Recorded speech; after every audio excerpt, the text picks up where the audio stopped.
Eh, Queridos estudiantes, vamos a continuar con el tratamiento de el castigo. Estamos viendo objeciones al utilitarismo del acto y como un aspecto de la justicia, como valor,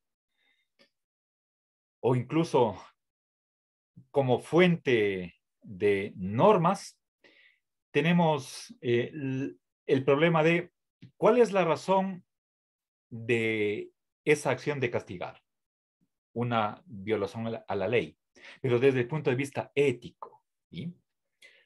Por más que podamos estas consideraciones aplicarlas al derecho, nuestro enfoque no es jurídico. ¿Sí? Bien, entonces pensemos en la posición con respecto al castigo que tendría el utilitarismo del acto. ¿Sí? Y aquí estos 15 estudiantes que estaban en contra de castigar a un inocente, el, pueden ser que estén de acuerdo con las consideraciones que voy a decir en este momento. Si es que en una ocasión particular es correcto, es lícito castigar a un inocente, entonces generalicemos. Si en una ocasión está bien castigar a un inocente, entonces que se convierta en regla. Castiguemos a todo inocente. ¿Sí?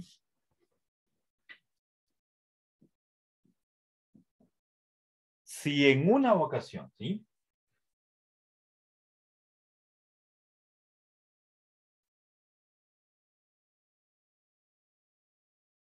Voy a poner la A de lícito. Recuerden, se utiliza en lógica deóntica el símbolo A para la acción que está autorizada, ¿sí? Aquella que no es prohibida. ¿Sí? Si es lícito, la voy a subrayar para que no sea la preposición a. Si es lícito en una ocasión castigar a inocente,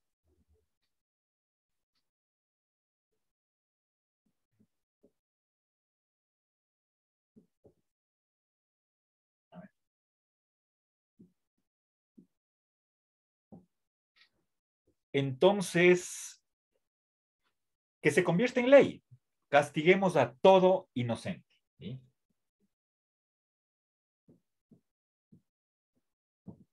Eh,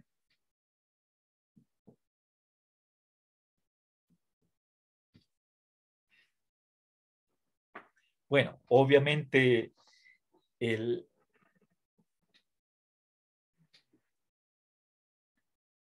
se, puede, se puede presentar razones en contra de esa generalización desde el punto de vista del utilitarismo del acto.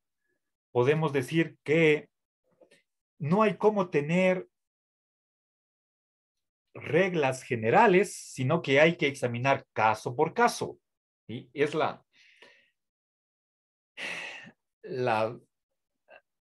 la discusión que hicimos en la hora anterior. A ver, pero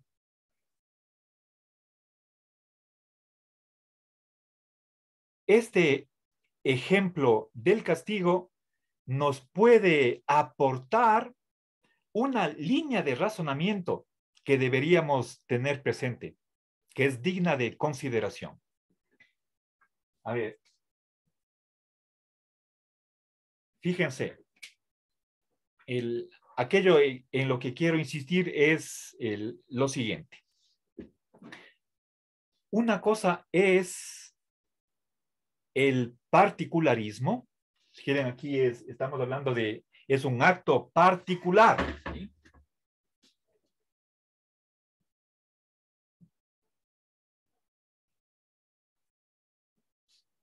En cambio, las reglas son generales. ¿Sí?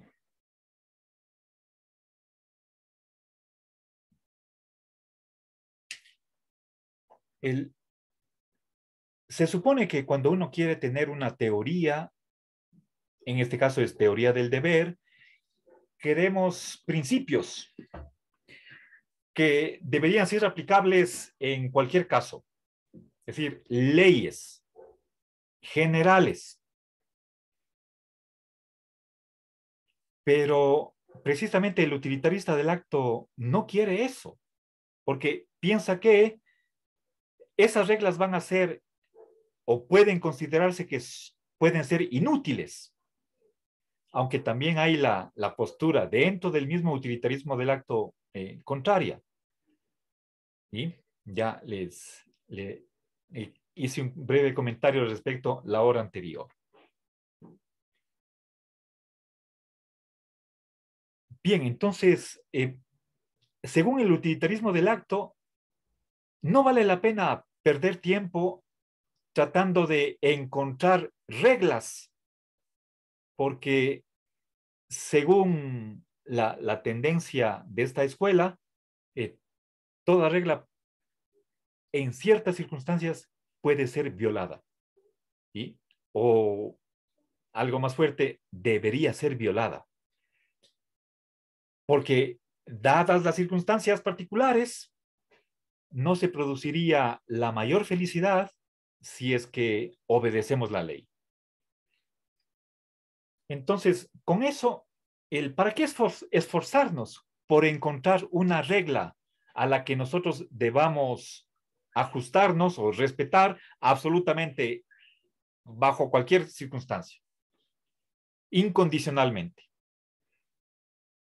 ¿Ya? Esa es la postura que podemos llamar la del particularismo. ¿Sí?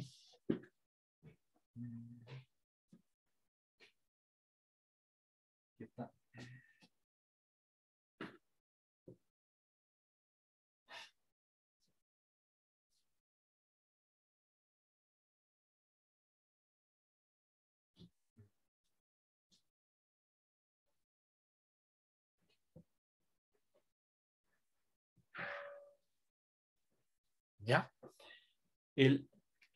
Pongo particularismo encima de la negación de los principios. ¿Sí? Los particularistas son aquellos que creen que la ética no tiene que encargarse de encontrar reglas generales. ¿Sí? Habría que estudiar caso por caso, nada más. Es una corriente contemporánea de nuestros días que tiene su cierto auge. Frente a esa posición de negación de las reglas, tenemos esta otra postura que tiene podemos decir,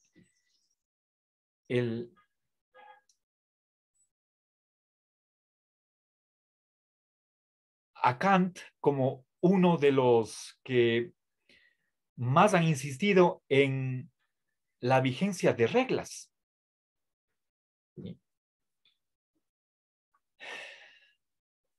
Ustedes me dirán, hay un adagio, echa la regla, echa la trampa. ¿Sí? Como que hay escapatorias para cualquier ley, hay maneras de evadir.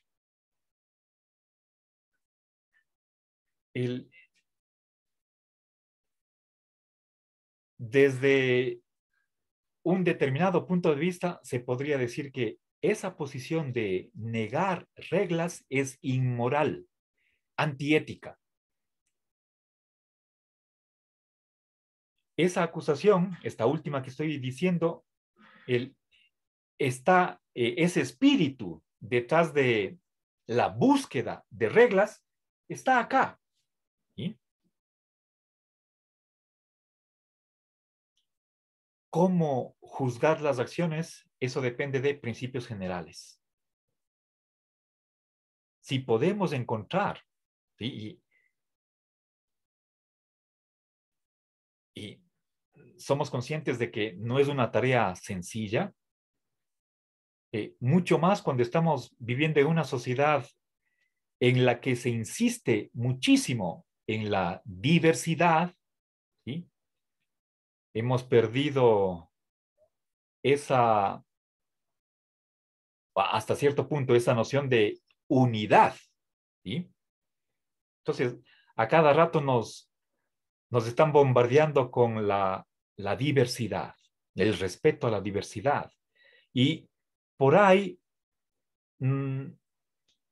está empezando a resquebrajarse, a perder su valor, la unidad, ¿sí? Bien, pero si nosotros, en lugar de pensar en caso por caso, localmente, contextualmente, y por ahí entramos en la vía del relativismo, si más bien nos ponemos en el polo opuesto del universalismo, como era la tendencia de la ilustración, entonces podemos creer que en ética necesitamos reglas, normas, pero inmediatamente nos topamos con el problema de qué tipo de reglas, ¿sí? A ver, eso lo veremos en otro capítulo que está en el texto de Hospers. Si ustedes tienen curiosidad, les animo, adelántense y pasen a leer. No recuerdo, es uno de los últimos, el utilitarismo de la regla, ¿sí? Pero aquí ya quiero anticipadamente introducir cuál es la tendencia del utilitarismo de la regla por lo que respecta a este castigo, ¿sí? Fíjense, para resumir, desde esta posición interesada en actuar por principios, ¿sí?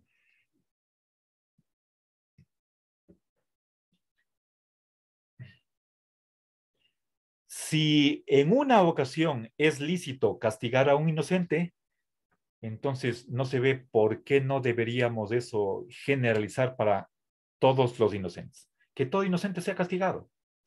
Como esta regla no es aceptable, entonces tampoco en esta situación.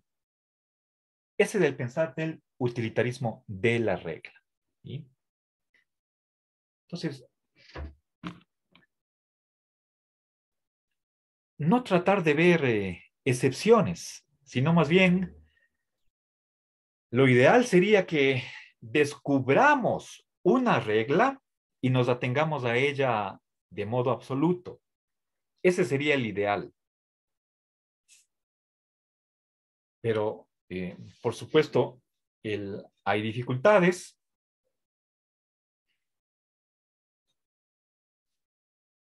¿Cómo podemos nosotros estar seguros de que estamos ante la regla correcta? Bueno, eso discutiremos a su debido tiempo. No quiero ahondar en este momento sobre esa corriente. Bien, ahora voy a continuar y voy a sacar a partir de estas objeciones que hemos hecho, quisiera sacar los principios subyacentes que he ido introduciendo para que ustedes vean cuáles podrían ser las alternativas al utilitarismo del acto. Creo que en este momento comprendemos cuáles son las motivaciones que están detrás del utilitarismo del acto, con qué problemas se topa, y todavía nos falta por revisar dos teorías más, o tres si quieren ustedes, ¿sí? Tenemos que revisar la teoría de Kant, la del utilitarismo de la regla, que no he explicado, sino simplemente qué piensa con respecto al castigo, cuál es su modo de razonar con respecto al castigo, y como una objeción al utilitarismo del acto. Pero para esto hay un capítulo entero. Nos quiere una sección del texto dedicado a esta corriente. Veremos más luego en detalle.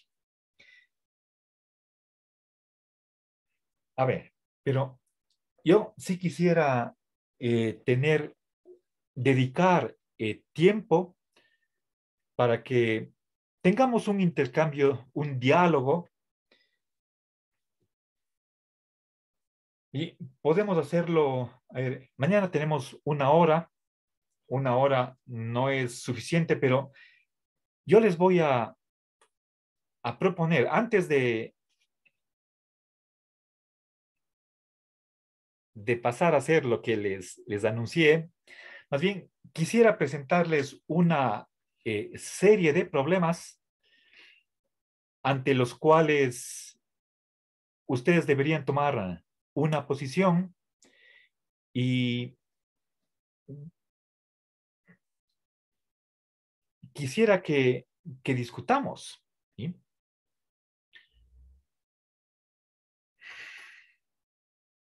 A ver, recuerdo que nosotros hicimos el, una especie de debate sobre la cuestión, por ejemplo, de la eutanasia. En el transcurso del diálogo salió la cuestión del suicidio. Bueno, eso era con respecto a qué es el bien, ¿sí? ¿Cuál es el valor supremo? ¿Cuántos bienes intrínsecos hay? Ahora voy a presentarles dilemas con respecto a la teoría del deber. Ya he presentado anteriormente los casos de el capitán, el trole, y voy a agrupar todos ellos y presentarles para que ustedes traten de tomar una posición. ¿Sí? Fíjense en estas dos preguntas que he hecho: 14 indecisos, 13 indecisos. Eso es casi la mitad. El 50% no sabe qué posición tomar. Entonces, voy a presentarles en conjunto unos, por lo menos 7 casos, para ver si al reflexionar sobre ellos, ustedes están a favor o del utilitarismo del acto o en contra. ¿Sí? Sobre todo para aquellos que están en el ni a favor ni en contra. ¿Sí? Bien, antes de borrar el pizarrón, ¿alguna pregunta, algún comentario, alguna crítica que quisieran lanzar? ¿No? Entonces voy a borrar el pizarrón. A ver, chicos, entonces veamos. Y yo les he presentado varios casos. Resumamos algunos de ellos.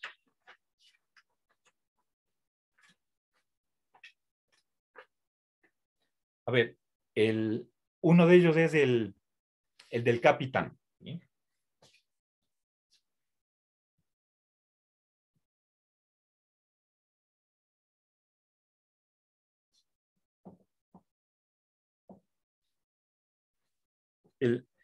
Recuerden, la historia es de la vida real. Hay 30 sobrevivientes en un bote salvavidas cuya capacidad máxima es para 7 personas.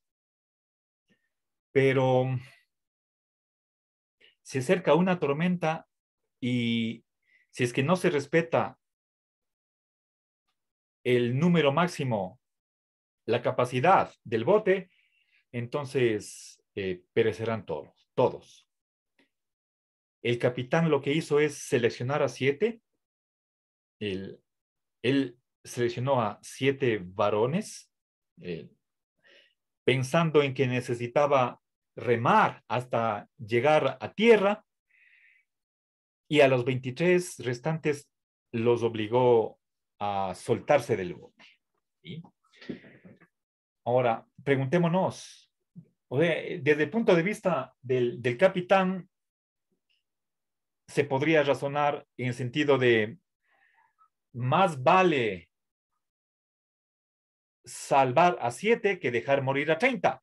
¿Sí? Entonces, veamos si es que están de acuerdo con esa afirmación o no.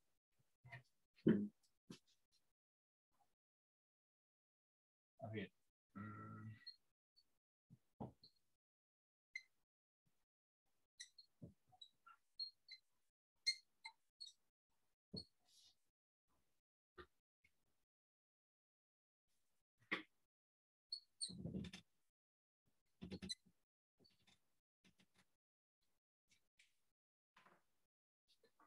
Bien, voy a poner aquí, bajo la primera opción, lo del utilitarismo del acto. ¿Sí?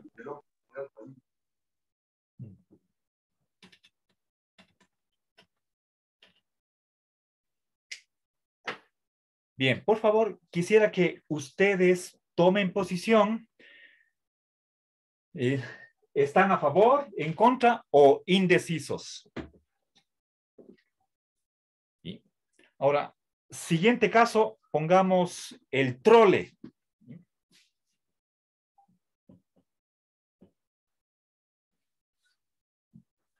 Recuerden, es matar a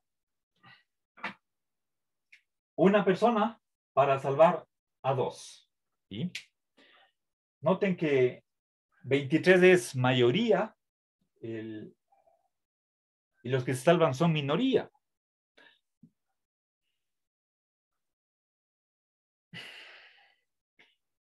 Ahora, aquí es la ganancia es del doble del costo.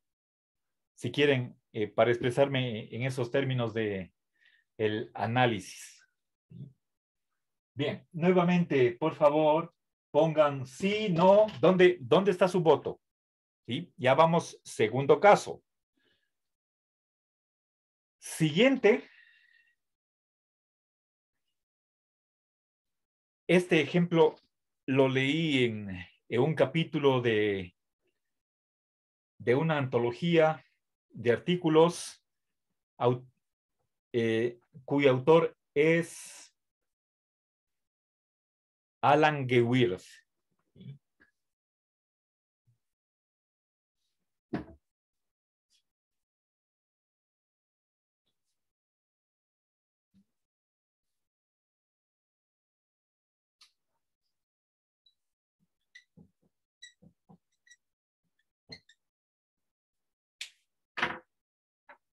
El problema es el siguiente. Hay un político muy conocido, puede ser a nivel nacional o local, pensemos en una autoridad como un alcalde o el prefecto, un asambleísta. Se le amenaza con que si es que no tortura a su madre hasta la muerte, harán explotar una bomba en un lugar público, a consecuencia de lo cual morirán, ya no recuerdo el número, creo que eran 20,000 personas, si no estoy mal. ¿Sí? Bien.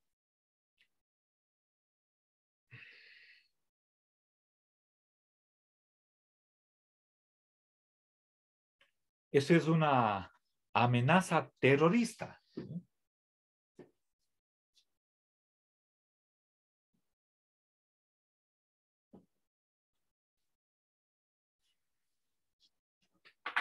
Tiene que ver con la tortura.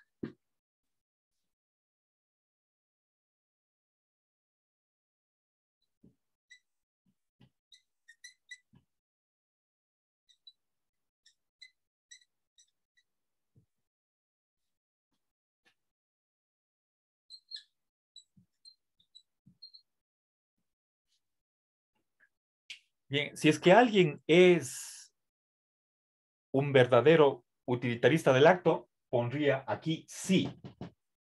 Recuerden, el utilitarista del acto no es egoísta. ¿Ya?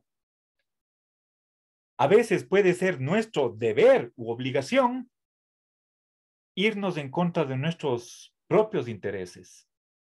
Y obviamente la madre de uno forma parte de los intereses personales de uno.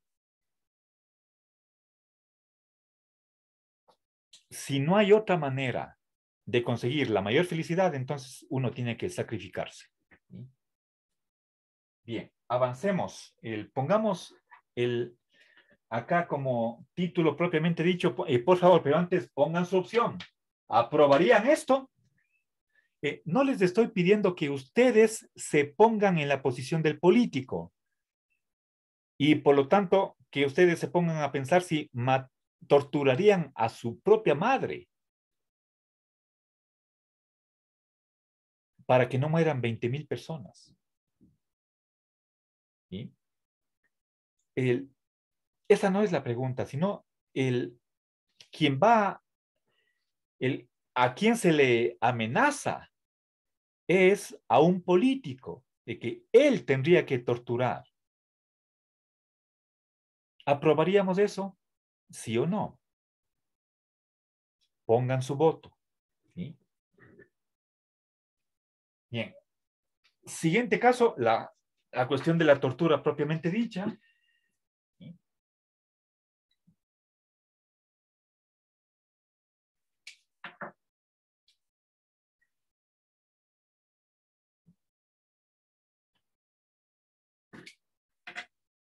A ver, ¿qué pasa si se trataría de torturar a un terrorista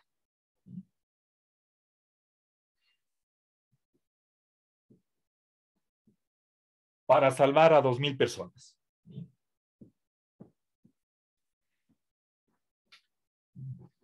Pensemos en el 9/11. ¿Sí? La víspera de las Torres Gemelas. Y ahora, aquí tenemos una persona de quien sospechamos fuertemente que por su récord policial, por su pasado, puede tener información valiosa que nos permita desarticular el atentado del día siguiente. ¿Sería ético, sería lícito torturar a esta persona para salvar, para ahorrarnos 2,000 muertes, sin contar con daños materiales? ¿Sí o no? Pongan su respuesta, por favor. Y en la medida de lo posible, no recurran a la tercera columna. ¿Sí? Quizás esa es la solución más fácil, pero esforcémonos, ¿sí? Para encontrar una respuesta. Yo sé que es complicado, hagamos un intento. ¿Sí? Siguiente caso, también dentro de la tortura, torturar a un inocente, a una persona que no ha hecho ningún mal, que es desconocido para nosotros, no es un familiar ni un amigo. ¿Para salvar a quiénes? A la humanidad. Es decir, los casi 8,000 millones de personas. ¿Sí? Toda la raza humana a costa de torturar a un inocente. ¿Vale la pena eso? ¿Seríamos capaces? O sea, no es que nosotros, no les estoy pidiendo que ustedes, por sus propias manos, van a torturar. No. Imaginémonos un verdugo que está encapuchado. ¿Aprobaríamos que ese individuo torture a un inocente para que no perezcamos todos? ¿Sí? Pónganse a pensar sobre eso.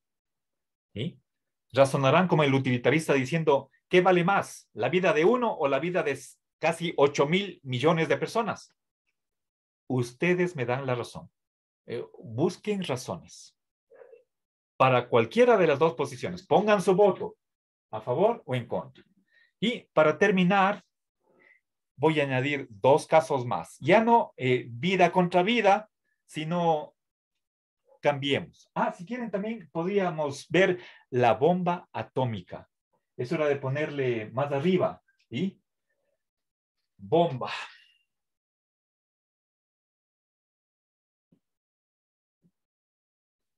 Estoy refiriendo a Hiroshima y Nagasaki en la Segunda Guerra Mundial. ¿Cuántos murieron? Aproximadamente 300,000. ¿Sí?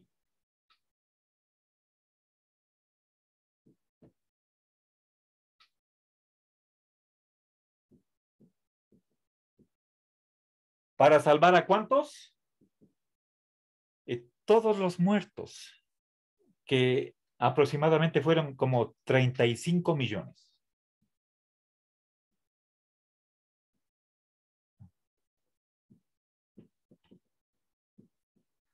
¿Ya?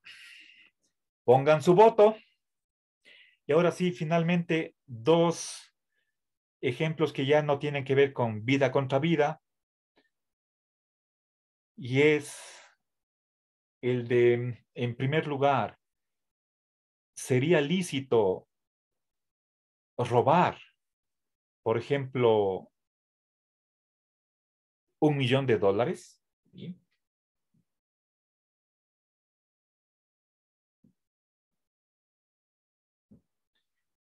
Para salvar a 300,000 vidas.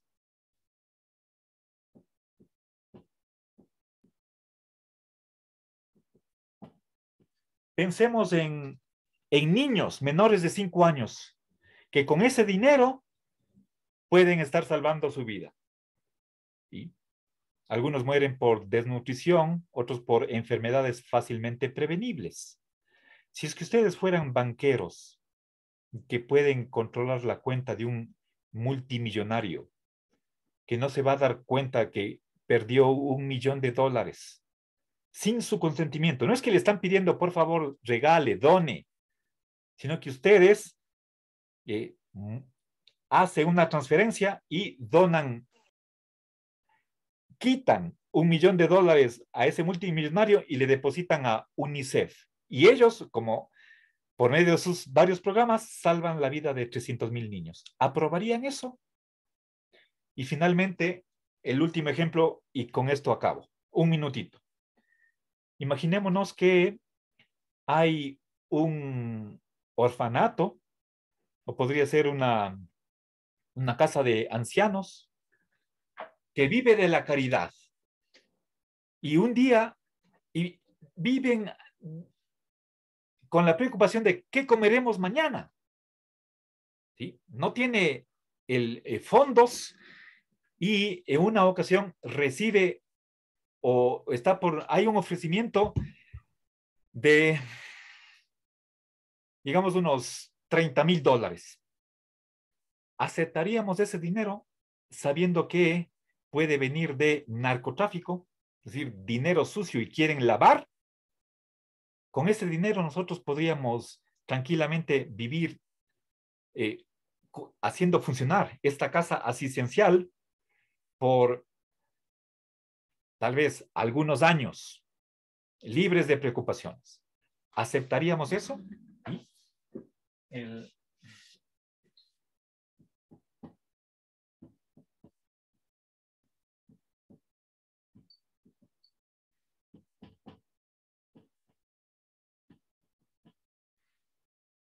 ¿Ya?